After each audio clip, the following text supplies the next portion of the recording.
warahmatullahi wabarakatuh. Kami dari kelompok 8 akan melakukan observasi ke Museum Perumusan Naskah Proklamasi di daerah Menteng. Sebelum itu, perkenalkan nama saya Daviri Pradana. Nama saya Fadia Kamilia. Nama saya Anansyah Renaldi. Nama saya Nadia Dewi Septiana. Nama saya Muhammad Rehandri Ardiansyah. Nah, oke.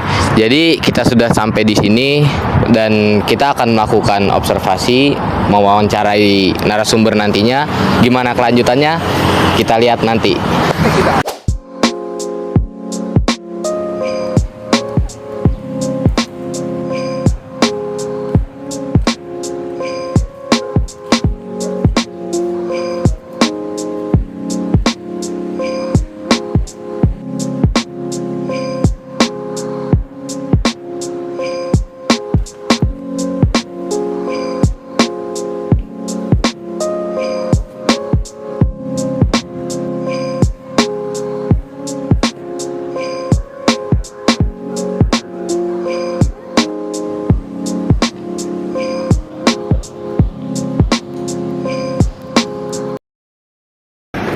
Assalamualaikum warahmatullahi wabarakatuh.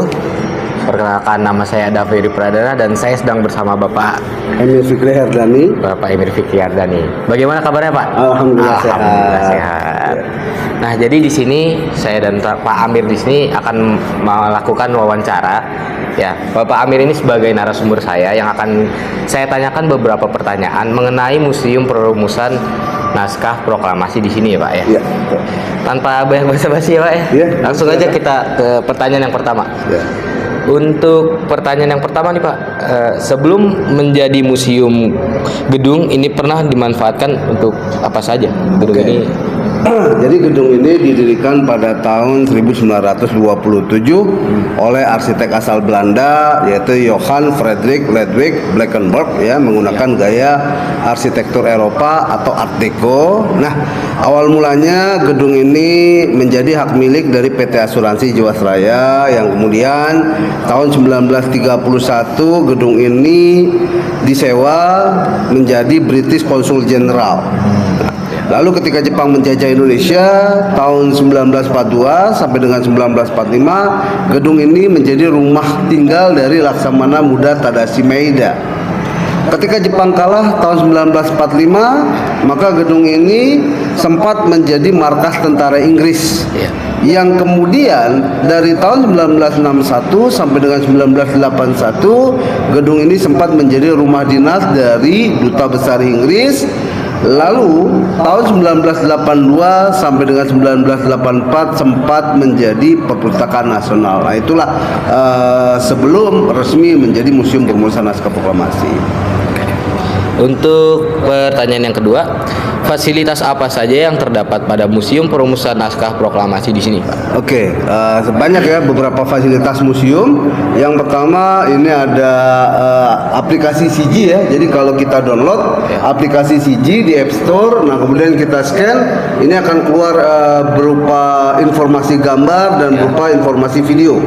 Jadi setiap tampilan seperti ini ada CGable. Ketika di scan itu akan menceritakan tentang apa yang ada di papan tersebut. Nah, kemudian ada juga aplikasi tablet, di mana pada aplikasi tablet itu ada 4 fitur, yaitu kuis, kemudian sejarah perumusan naskah proklamasi, lalu juga ada virtual tour 360 derajat dan ada games untuk anak-anak sekolah dasar ya, untuk anak-anak kecil. Nah, kemudian selanjutnya juga ada video mapping di ruang perumusan naskah proklamasi yang juga sama mengkisahkan tentang peristiwa perumusan naskah proklamasi. Nah, kemudian ada juga yaitu touchscreen ya. Ini juga sama, juga di sana ada tentang komik tokoh-tokoh yang pernah hadir saat perumusan naskah proklamasi. Nah, itu gitu ya, mengenai apa yang ada di sini ya, Pak ya. Dan untuk yang ketiga, mengapa Laksamana Muda Tadashi Maeda mengizinkan kediaman yang dijadikan tempat pertemuan dan perumusan naskah proklamasi kemerdekaan Indonesia? Oke, kenapa Maeda mengizinkan? Kita tarik mundur tahun 1920 ya. ketika Mr. Ahmad Subarjo dan Dr. Andes Muhammad Hatta itu kuliah di Leiden, Belanda, maka Maeda ini ditugaskan menjadi yaitu staf atas militer Jepang di Belanda, di mana di saat itu sekitar tahun 1920-an sering terjadi perkumpulan pelajar-pelajar Asia yang memiliki nasib yang sama, yaitu negerinya dijajah ya oleh bangsa asing. Nah, disitulah awal mula perjumpaan antara Laksamana Tadashi Maeda dengan Mr. Ahmad Subarjo, yang kemudian tahun 1930-an ketika Maeda dikirim sebagai spionase di Indonesia, beliau langsung mencari sosok Mr. Ahmad Subarjo, kawannya beliau. Dan ketika Jepang menjajah Indonesia, Mr. Ahmad Subarjo ini bekerja menjadi stafnya Maeda. Yang kemudian karena Maeda ini istilahnya beliau walaupun orang Jepang ya, tapi beliau ini mengetahui Jepang memiliki janji untuk memberikan kemerdekaan pada bangsa Indonesia, dan beliau memegang janji tersebut, dan akhirnya beliau setuju agar rumahnya bisa dijadikan sebagai tempat rapat ataupun untuk merumuskan naskah proklamasi. Untuk pertanyaan yang keempat, Pak, bagaimana kondisi tempat ini pada saat kejadian bersejarah terjadi? Bagaimana kondisinya gitu ya, karena saat itu terjadi pada malam hari gitu ya, yaitu di tanggal 16 Agustus 1945. Seperti kita ketahui bahwa saat itu Jepang memperlakukan jam malam ya, dimana kalau andai kata ada beberapa orang berkumpul itu pasti akan langsung ditangkap oleh Jepang. Nah, dalam kondisi tersebut sebenarnya tempat Maeda ini gitu ya, ini sepi ya. Nah, tetapi ya Maeda ini memiliki istilahnya apa ya, suatu hak khusus, privilege, yaitu siapapun yang menjadi tamunya Maeda itu tidak boleh ditangkap karena dianggap itu adalah sebagai tamunya Maeda ya. Jadi kondisinya saat itu sepi ya gitu. Untuk pertanyaan yang kelima, apakah di museum ini terdapat koleksi atau bagian spesifik yang menjadi daya tarik minat pengunjung? Nah, banyak ya, ada beberapa, contohnya kayak seperti diorama patung perumusan naskah proklamasi ataupun diorama pengetikan naskah proklamasi. Ini menjadi minat daripada para pengunjung untuk datang ke museum. Begitu juga ada patung setengah dada ya, patung logam setengah dada di belakang, itu juga menjadi minat untuk pengunjung berselfie ria di sana. Seperti itu. Oke. Untuk pertanyaan yang terakhir nih, Pak, kapan museum ini diresmikan dan siapa yang meresmikannya?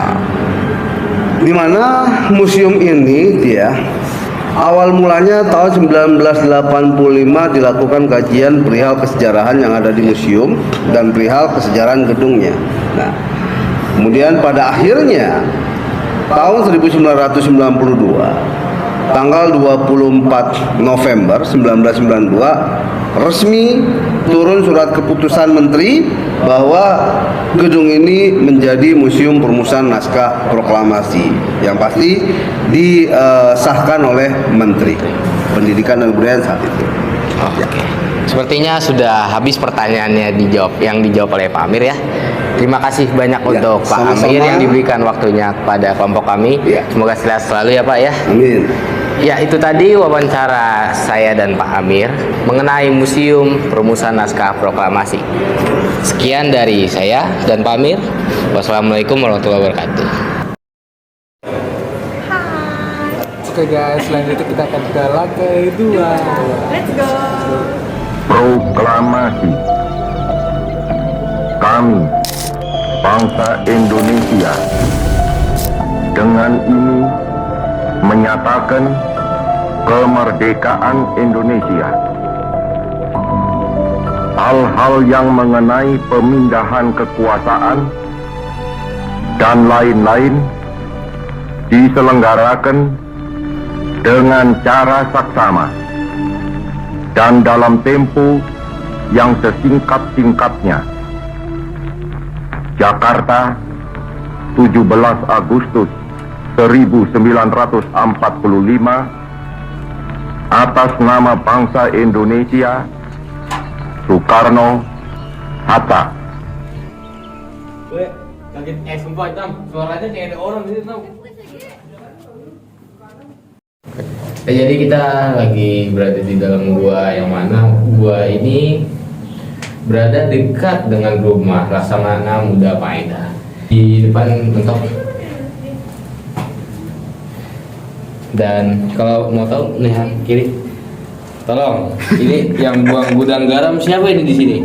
Ada nyampah.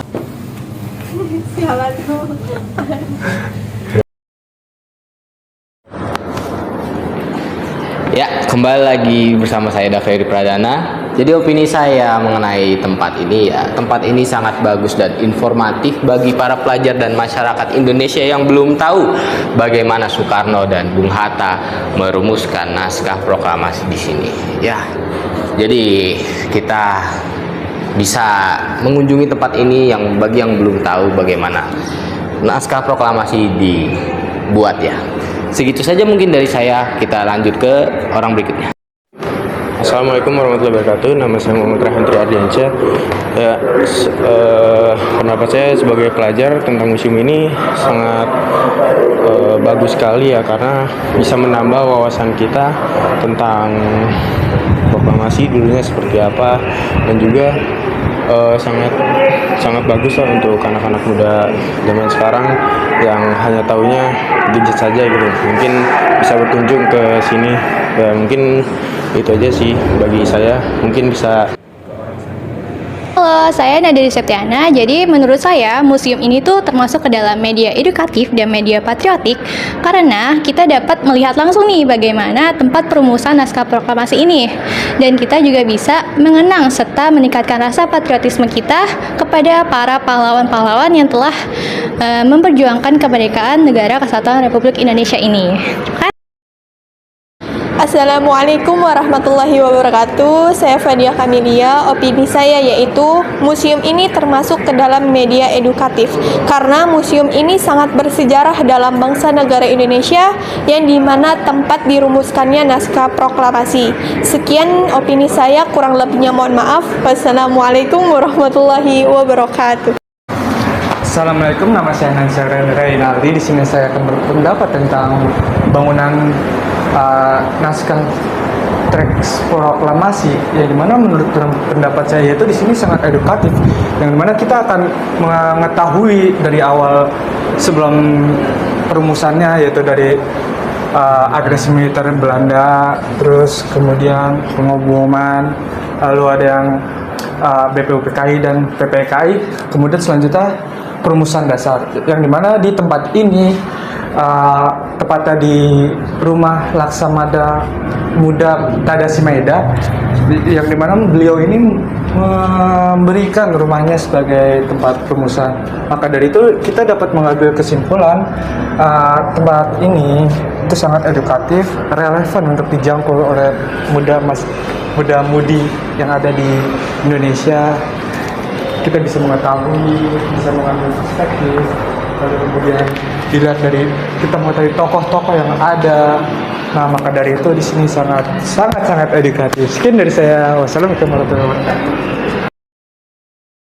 Jadi dapat disimpulkan dari kelompok 8 tentang museum rumusan naskah teks proklamasi, yaitu kita dapat mengetahui semua hal-hal dari sebelum kemerdekaan, dari pengumuman di Jepang, terus ada agresi militer Belanda, BPUPKI, PPKI, lalu ada tentang rumusan yang dilaksanakan di rumah Laksamana Muda Tadasi Maeda, yang ada 3 tokoh utama mereka yang merumuskan dasar. Lalu kita dapat mengetahui tentang sejarah-sejarah yang ada di daerah-daerah Indonesia seperti Maluku, Sulawesi, Kalimantan.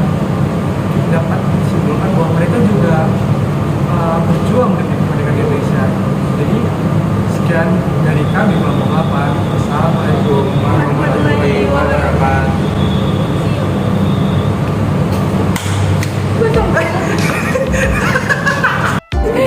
Ya Allah.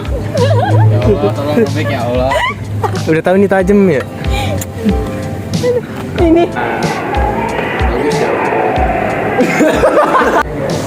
Saran-saran, I don't know.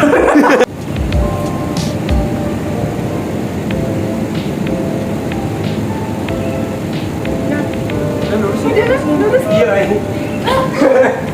Video aja. Sampai jumpa.